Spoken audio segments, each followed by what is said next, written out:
نعيش الدفا بود ومحبة ولحظة صفا، ونقفل بيبان في وش الشيطان بكلمة حنان وفيها الشفاء. تعالوا نزور بيت الرسول ونسعد بنور نبي الوفاء، نفوق من الكابوس وناخد دروس ترقي النفوس مع المصطفى. مع المصطفى انشغل فيه الناس عن الوصول إلى الله، وأصبح كل شيء يشغلك ويأخذك ويلهيك عن ربك، وأصبحت تتغير مع كل شيء إلا مع الله. في كل سنة، في كل شهر، في كل يوم لك رأي يتغير في السياسة، لك رأي يتغير في الاقتصاد، لك رأي يتغير في التجارة، لك رأي يتغير في الزراعة، لك رأي يتغير في زوجتك، في أولادك، في أصحابك، في جيرانك، في كل شيء، لكنك لم تفكر مرة أن تتغير مع الواحد القهار. منذ أكثر من 30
قبيح؟ ترضى ان انت تموت وفي ايدك السيجاره؟ ترضى ان انت تموت وانت تكذب على الله؟ ترضى ان تموت وبطنك مليئه بالحرام؟ ترضى ان تموت وانت مخاصم لاختك او جارك او قريبك او ابيك او امك؟ لو جاءك ملك الموت هتقول له تتمثل لو سمحت دقيقه بس اروح اصالح ابويا واجي، اروح اصالح اختي واجي، اروح اتلاقي حاجه في الارض واجي، اروح اتلاقي الحق اللي عليا واجي، اروح اكلم جاري واجي؟ مش هينفع، مش هتتاخر، يبقى انت لازم تكون جاهز.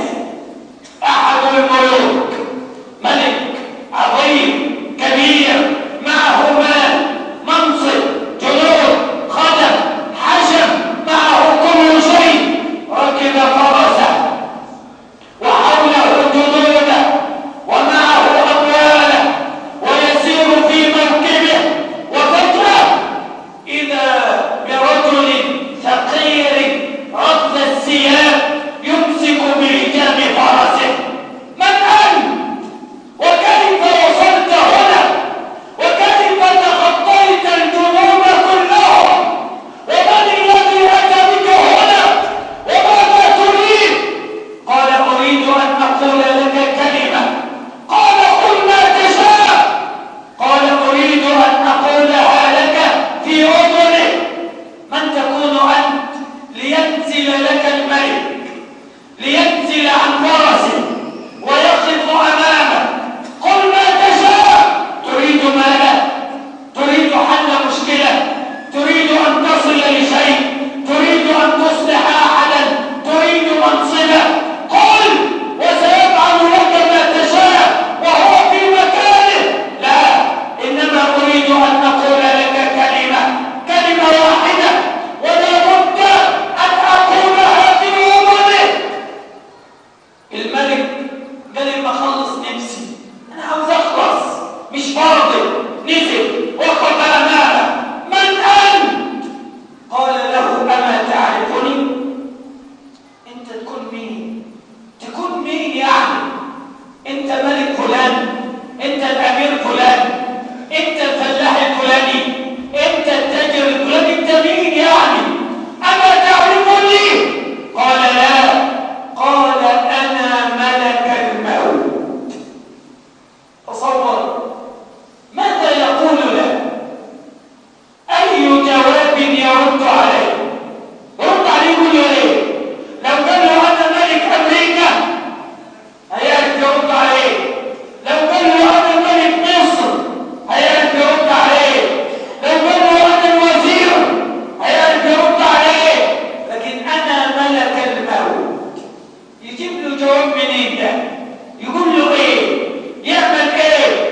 تخيل انت طالع من الجامع مروح جبلك ملك الموت، طالع من بيتك جاي الجامع جبلك ملك الموت، قاعد مع مراتك جالك ملك الموت، بتسب وبتلعن وبتشتم جالك ملك الموت، بتاخد مال حرام جالك ملك الموت. ماذا تقول له؟ هتقول له ايه؟ بتهدي الجواب الحته دي. واحد من الحكماء لقى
أين مساعدة المحتاج؟ فين؟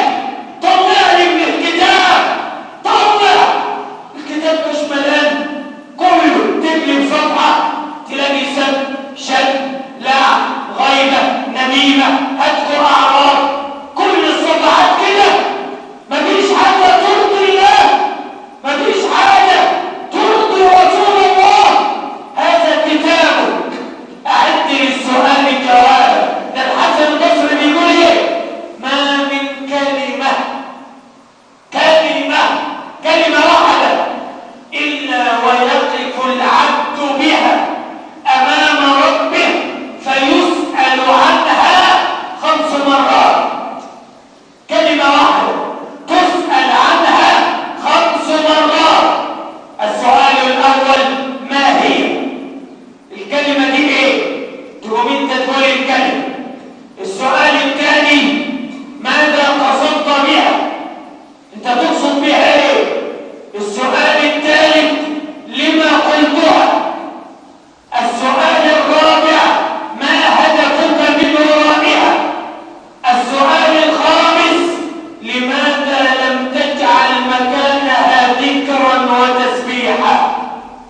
صبر، كلمة واحدة، فما بالك بكل كلمة سمعتها، وبكل نظرة نظرتها، وبكل خطوة مشيتها، وبكل فكرة فكرت فيها، وبكل حركة بيدك، كل شيء تقف فيه أمام الواحد القهار. والقرآن يركز: فمن يعمل مثقال ذرة خيرا يرى، ومن يعمل مثقال ذرة شرا يرى. يعني انت عارف وانا مفهمك وعارف انت هتيجي تلاقي ايه. ليه بقى وانت عارف ما سلكتش طريق الوصول الصحيح الى الله؟ تصور لو ان الناس قالوا لك ابوك مات وسايب 10 فدادين، انت نصيبك ايه من ال10 فدادين دول؟ نصيبك ايه؟ ليك ايه؟ تقول ده انا ما خدتش منهم حاجه. 10 فدادين مالكش فيهم حاجه. ليه؟ انت عملت ايه؟ ايه اللي انت جريته عشان ابوك يحرمك من 10 فدادين ما تاخدش منهم جرام ولا شبر ولا متر؟ فما بالك بجنة عرضها السماوات والأرض، ثم تذهب يوم القيامة فلا تجد لك فيها موضع قدم. ما تلاقيش لنفسك فيها موضع قدم، ما انتش عارف تحط رجلك فيها. انت عملت ايه عشان تخسر جنة عرضها السماوات والأرض؟ عرضها السماوات والأرض لو وضع فيها كل الخلق لم يملأوها ولن يملأوها. طب انت عملت ايه؟ أغضبت ربك هذا الغضب حتى لم يجعل لك فيها موضع قدم. أخسر رجل من ذهب يوم القيامة فلم يجد في الجنة لنفسه موضع قدم. عاوز تدخل الجنة؟ أيوة، نفسي أدخل الجنة، والله نفسي. اسأل النصراني هيقول لك ده أنا عاوز أدخل الجنة. اسأل اليهودي هيقول لك ده أنا بعمل للجنة. اسأل المنافق هيقول لك ده أنا أول واحد يخش الجنة. اسأل الشيوعي هيقول لك ده أنا صاحب الجنة. والمسلم يقول ده أنا أولى بالجنة. الكل عاوز يدخل الجنة. أنت بينك وبين نفسك قل لنفسك الأعمال دي تدخلني الجنة؟ الوضع اللي أنا عليه ده ممكن يدخلني الجنة؟ ممكن تدخل الجنة وانت كذاب؟ ممكن تدخل الجنة وانت غشاش؟ ممكن تدخل الجنة وانت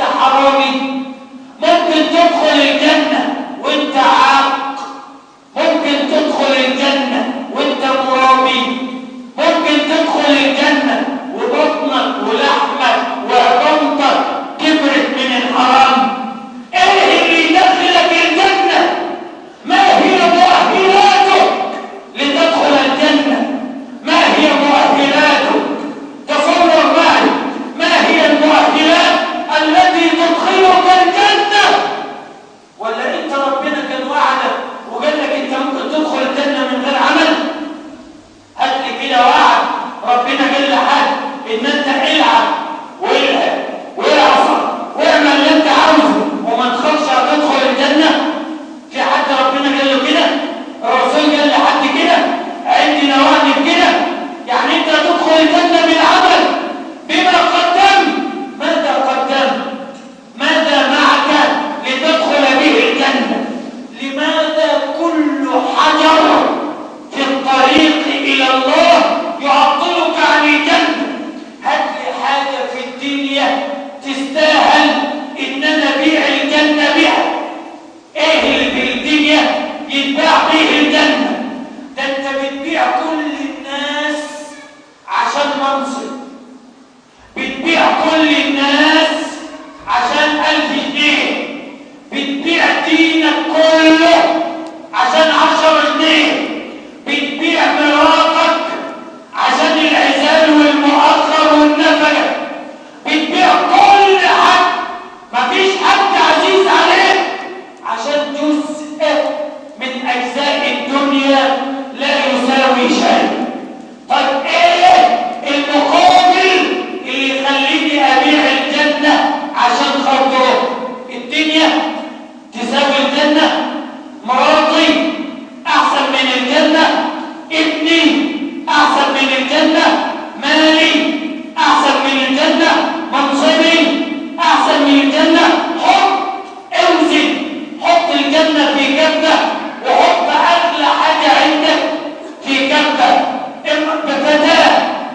فتاة لم تبلغ من العمر 10 سنوات وهي كفيفة لا ترى، سئلت سؤالا: ماذا تتمنين؟ تنمسك في ايه؟ قالت: أتمنى أن أحفظ كتاب الله، أنا نفسي أحفظ القرآن. فقال لها السائل: وعيني؟ طب وعينيك؟ طب ما تقولي نفسي أفتح وأحفظ القرآن، نفسي أفتح وأبقى من العلماء، نفسي أفتح وأبقى من الأتقياء، أنت ما تكلمتيش عن عينيك ليه؟ قالت: سمعت أن رسول الله قال: من أخذ الله حبيبتين فصبر لم يكن له عوض عند الله إلا الجنة. فوضعت الجنة في كفة وعيناي في كفة فلم أجد شيئا يرجح الجنة أبدا. فيش حاجة تساوي الجنة أبدا. أحد الصحابة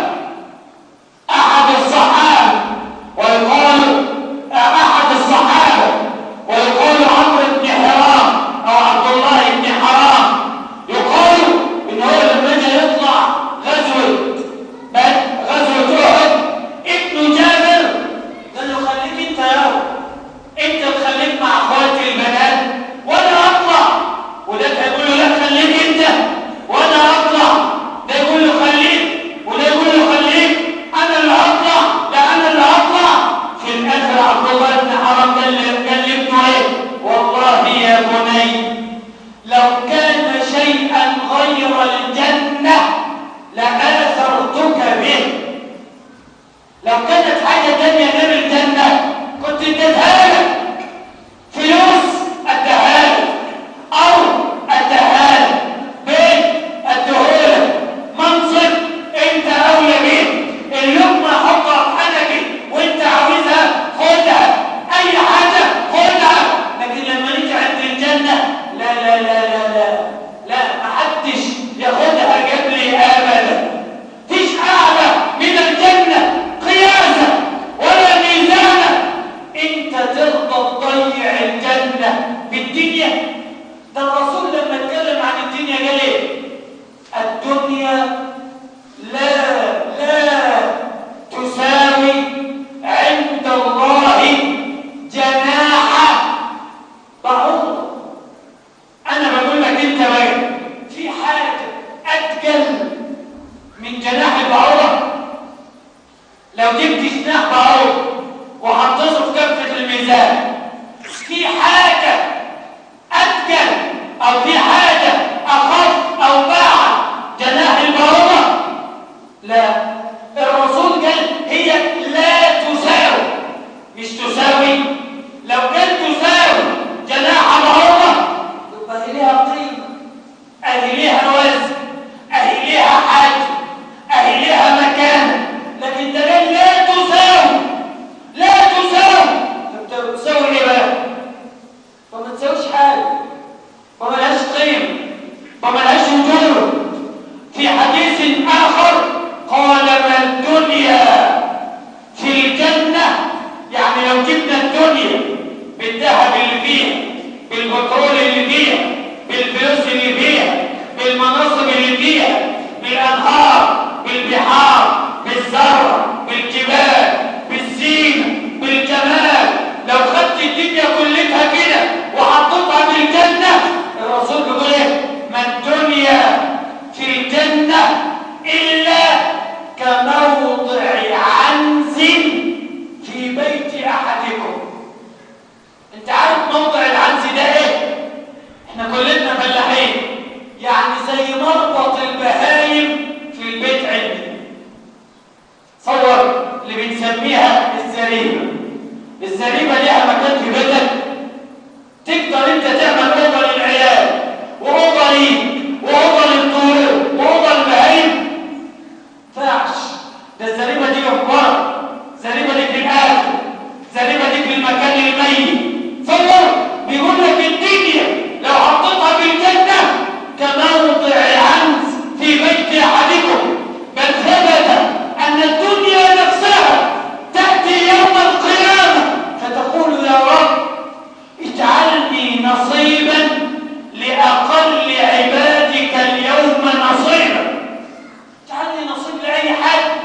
انت قاعد توزع الأنصبة كده وسايبني، اديني نصيب لأي حد. فيقوم ربنا يرد عليها يقول ايه؟ اسكتي يا من لا تساوين شيئا، إنني لم أرضاك له نصيبا وهم فيك.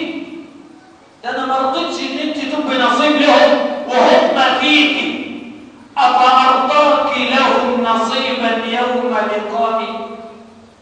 ينفع؟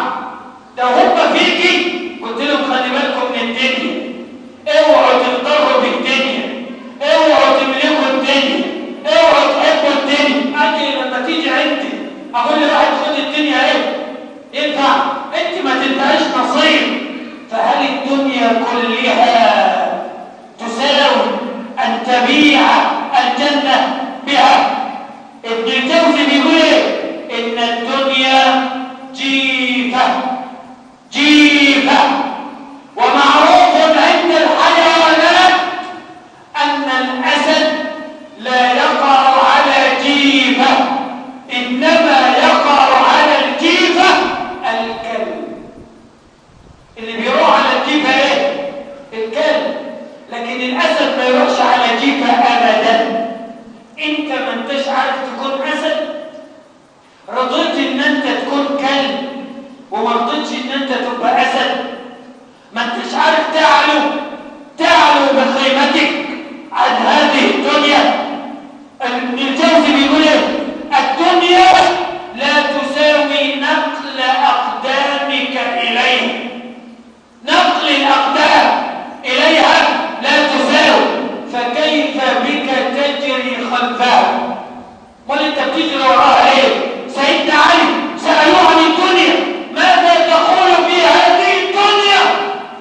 قال دار أولها بكاء، أوسطها عناء، آخرها فناء. هي دي الدنيا، أولها بكاء، تنزل من بطن المرأة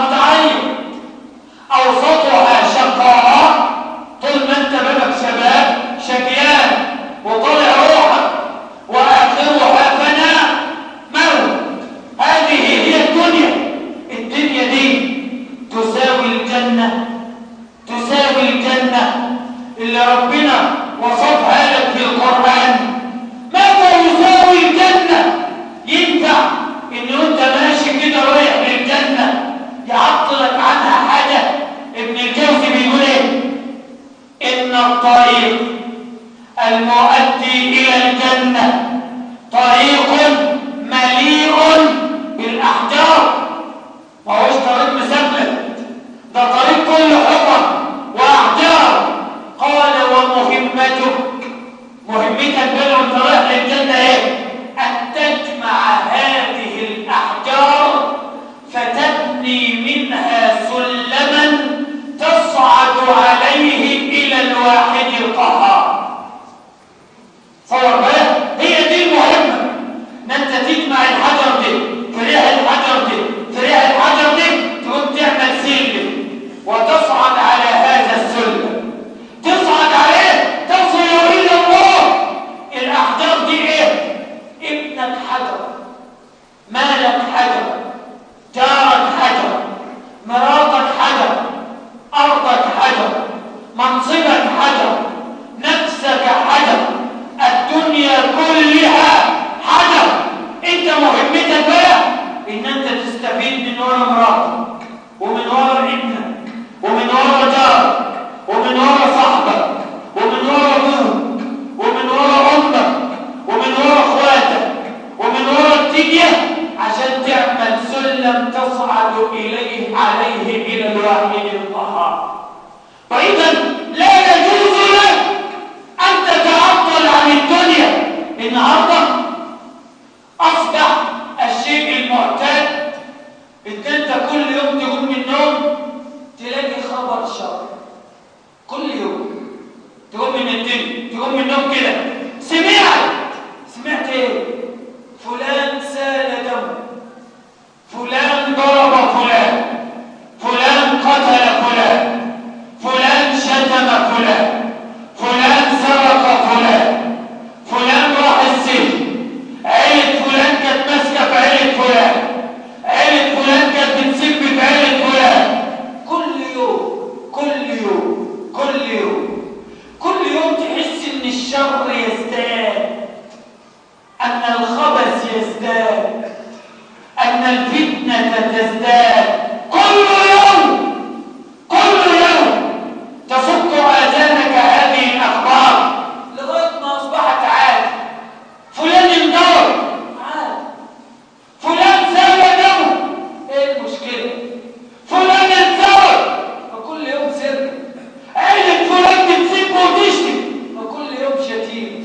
انت بتسمع السب والشتم واللعن وسب الدين ولا بتتغير. انت بتشوف الدم يسيل أمامك ولا بتتحرك. انت بتقعد في مجالس الغيبة والنميمة ولا تتغير ولا تغير ولا حتى تترك هذه المجالس. سيدة عائشة بتقول للرسول ايه؟ يا رسول الله أنهلك وفينا الصالحون. سمعت الحتة دي قبل كده؟ كتير سمعنا الحديث ده. أنهلك وفينا الصالحون. خلي بالك مين اللي بيسأل؟ السيدة عائشة. مين الصالحين في زمن السيدة عائشة؟ الرسول، أبو بكر، عمر، علي، عثمان، زبير، طلحة، معاوية، الكبار. ومع ذلك بنقول أنهلك، إحنا نهلك وفينا الصالحون زي دول. قال نعم. الله، ازاي الصالحون دول يهلكوا؟ قال نعم. امتى؟ قال اذا كثر الخبث. صور قاعدة، اذا كثر الخبث. امتى ربنا جلب قرية لوط عاليها سافلها؟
هتغتر بيهم؟ امتى هتغتر؟ صاحب الملك زال ملكه، ومن لم يملك شيء اصبح ملك. واللي ما كانش يحلم بالرئاسه بقى رئيس، واللي ما كانش يحلم ان الرئاسه تروح منه راحه، واللي كان معاه بقى، واللي كان كم مره انا وانت في زمن من الازمنه كان الواحد فينا يقول امتى ابعث صاحب الحديد او بتاع الحديد